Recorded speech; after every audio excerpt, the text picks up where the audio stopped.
গুজৰাটত সংঘটিত এক পথ দুৰ্ঘটনাত গোলাঘাটৰ যুৱতীৰ কৰুণ মৃত্যু। গুজৰাটৰ ৰাজধানী চহৰ আহমেদাবাদৰ গৌতা দলঙত সংঘটিত এক শোকাবহ পথ দুৰ্ঘটনাত গোলাঘাটৰ এগৰাকী মেধাৱী যুৱতীয়ে প্ৰাণ হেৰুওৱাৰ ঘটনাই গোলাঘাট নগৰত শোকৰ ছাঁ পেলাইছে। জানিব পৰা মতে গোলাঘাট নগৰৰ বিশিষ্ট ব্যৱসায়ী তথা ইউনাইটেড চেম্বাৰ অৱ কমাৰ্চ গোলাঘাটৰ সম্পাদক পৱন বাহেতি আৰু সুনিতা বাহেতিৰ কন্যা টিছা বাহেতিয়ে যোৱা নিশা এখন ৰেপিডো সেৱাৰ বাইকত গৈ থকা অৱস্থাত আহমেদাবাদৰ গৌতা দলঙত এক পথ দুৰ্ঘটনাত পতিত হৈ গুৰুতৰভাৱে আঘাতপ্ৰাপ্ত হয়। পৰৱৰ্তী সময়ত তেওঁক স্থানীয় চিকিৎসালয়লৈ নিয়া হয় যদিও মূৰত গুৰুতৰভাৱে আঘাত পোৱাৰ ফলত চিকিৎসালয়তে টিছা বাহেতিয়ে মৃত্যুক আঁকোৱালি লয়। সৰুৰে পৰাই অতি মেধা সম্পন্ন টিছা বাহেতিয়ে মাত্ৰ 22 বছৰ বয়সতে ইণ্টেৰিয়ৰ ডিজাইনাৰ হিচাপে গুজৰাটৰ এটা প্ৰতিষ্ঠিত কোম্পানীত কাম কৰিবলৈ সুযোগ লাভ কৰিছিল আৰু যোৱা নিশা কৰ্তব্যস্থলীৰ পৰা উভতি আহোঁতে এই শোকাবহ ঘটনা সংঘটিত হয়।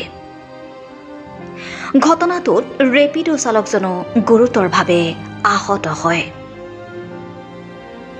News desk reporter live Assam.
Reporter live Assam.